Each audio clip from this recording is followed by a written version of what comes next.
All right, so are you ready to checkmate your boredom? I like that. Because today's deep dive takes us into the world of the Dato Chinnam International Seniors Open Chess Championship. Yes, in Malaysia. You wanted the inside scoop on this year's tournament. Well, get ready for more than just moves and scores. We're talking rivalries, veteran comebacks, and even a chess odyssey across Asia. It's really amazing how a single tournament becomes like this microcosm of the entire chess world. Yeah. Right? You see these personal stories unfold against this backdrop of this really prestigious international competition. It's like chess is just the excuse for some really incredible human drama. Speaking of which, let's talk about the titans at the top. Grandmasters Alexei Barsov from Uzbekistan and our returning champ Buenaventura Villamayor from Singapore were totally locked in a battle for the ages. Can you imagine the pressure, especially for Villamayor trying to defend his title? Yeah, and I think to add another layer to that pressure, Yeah.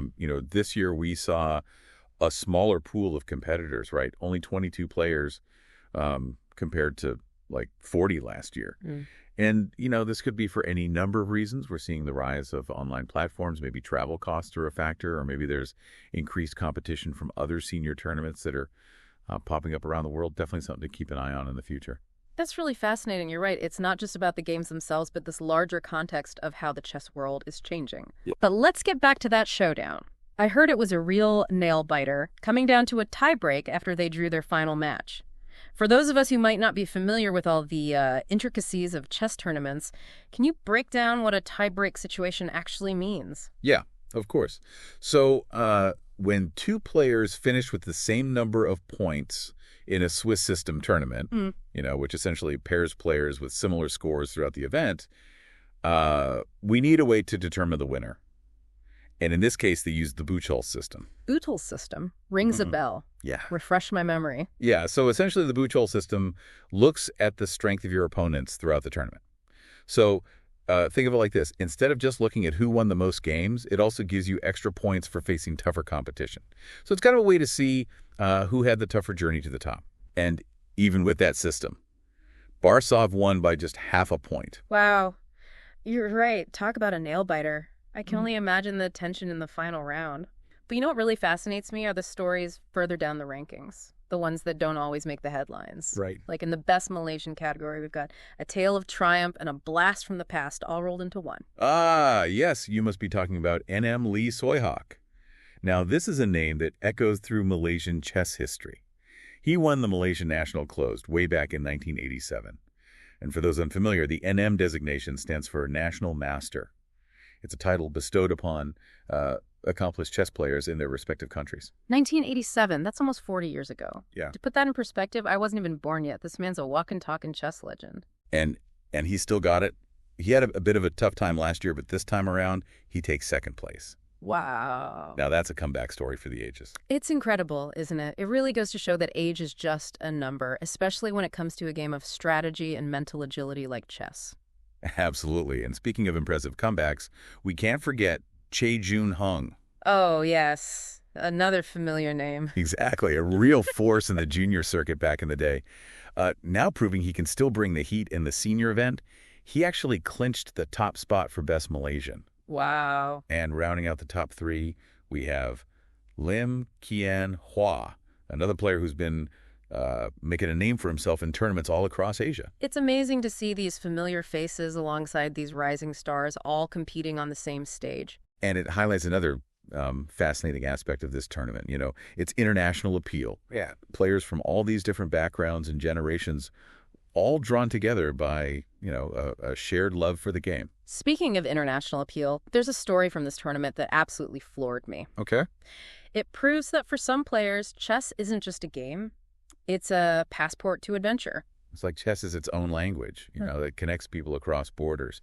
And speaking of which, you must be talking about CM and WFM Helen Milligan from New Zealand. You read my mind. Talk about dedication. This woman's journey to the tournament is a deep dive in itself. Just to put it in context for our listeners, CM stands for Candidate Master, and WFM stands for Woman FIDE Master. These titles are awarded by the International Chess Federation, or FIDE, to players who reach a certain level of skill. And Helen's commitment to the game, it's evident in her whirlwind travel schedule. Hold on to your hats, everyone, because here's her itinerary. She started in Mongolia for another tournament, then hopped over to Laos for the FZN Age Group Championship in Vientiane. And get this, she then went on to play in Vietnam and Cambodia before finally landing in Malaysia for the Dato Tan Chin Nam. And don't forget the layovers. She had a couple of stops in Singapore kind of woven into her travels to and from New Zealand. It was practically a world tour fueled by chess. Honestly, that's more traveling than some people do in their entire lives. It makes you wonder, what drives someone to make that kind of a commitment to a game? Yeah, I think it really speaks to, the deeper meaning of chess. It's not just about, the competition, but the community, the personal growth, the challenge of constantly refining your strategic thinking. And for some, like Ellen, it seems to ignite, a sense of adventure and exploration, which brings us to another inspiring aspect of this tournament, the above 75 category. The fact that people are playing chess at that age and at that level it blows my mind. It's a testament to the idea that you're never too old to compete, to learn, to have fun. Absolutely. Taking the top spot in this category was the remarkable 78-year-old Beatri Hanin from the USA. Can you imagine the experience and wisdom he brings to the board? I mean, this is someone who's likely seen it all in the world of chess. And yet he's still got that competitive fire. And he wasn't the only one defying expectations. Coming in a close second was 82-year-old Jero Kuch from Switzerland. Yeah. That kind of mental agility at that age is something to aspire to. It really underscores the fact that chess is a game for life. It's truly inspiring. And while we're on the topic of age and experience, it made me realize there are probably a lot of listeners out there who might not be familiar with all the different titles in chess. We've talked about Grandmasters, National Masters, Candidate Masters, FIE Masters. It can get a bit confusing. You're absolutely right. Yeah, it's easy to get lost in the acronyms. To simplify things, you can think of it as a pyramid. At the very top, you have the Grandmasters, the elite of the elite. Then you have International Masters, or IMs, which are incredibly strong players who are well on their way to potentially becoming Grandmasters. Below that, you have FIB Masters, or FMs, who have, achieved a high level of proficiency. It's like the different levels in a video game, but for your brain. Exactly. You work your way up, gaining more skills and experience as you go. Exactly. And in this tournament, we had some really stellar performances from players across these different title levels. For instance, in the 65 to 74 age group, we saw Malaysian IM Jimmy Liu take home the gold, with Singaporean IM Chan Peng Kong right behind him in second place. More regional rivalries. I love it. It seems like every corner of this tournament had its own captivating narrative. It certainly did. And we can't forget to mention a former World Police chess champion. How cool is that? FM Ismail Ahmad from Malaysia, who finished a very respectable fourth place overall. Wait, hold on. World Police chess champion. That's a thing.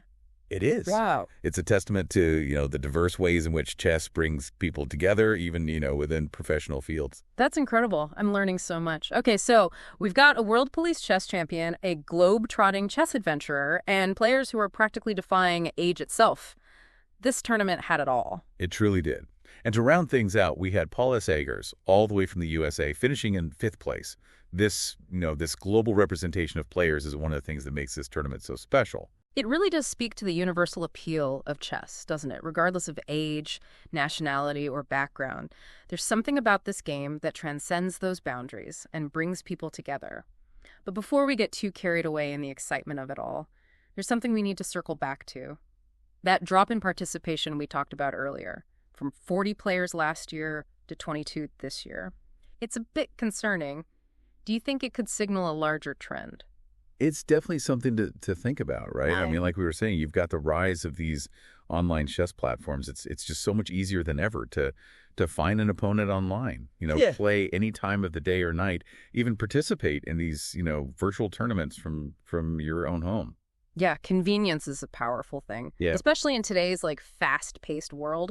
But I think you and I both know there's a certain magic to actually being physically present, right? Absolutely. In the tournament hall. The quiet intensity in the air, the subtle sounds of the pieces moving across the board, the strategic whispers between teammates. You can't replicate that online. And I think for the senior players especially, that that social aspect of these tournaments can be just as important as the competition itself. It's like this gathering of chess minds. It's a chance to connect with people who share your passion, reminisce about past matches, and maybe even like learn a thing or two from different generations of players.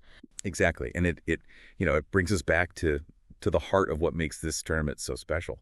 It's not just about the pursuit of titles or the thrill of victory, right? It's about that enduring power of chess to bring people together, to foster this sense of community that spans generations and continents. It's a powerful reminder that in a world that often feels increasingly divided, there are still things that unite us, that remind us of our shared humanity. Yeah. And in this case, it just happens to be this game of 64 squares and 32 pieces. Beautifully put. Yeah. And for anyone who wants to explore the full results of this tournament, delve into the individual journeys of these players, you can find all the information on chess-results.com. We'll be sure to include a link in the show notes for easy access. So, to all our listeners out there, whether you're seasoned grandmasters or just discovering the joys of the game, remember, the world of chess is vast and it's diverse and it's full of endless possibilities. It really is. Get out there, explore it, and who knows, maybe we'll see your story unfold at the Dato 10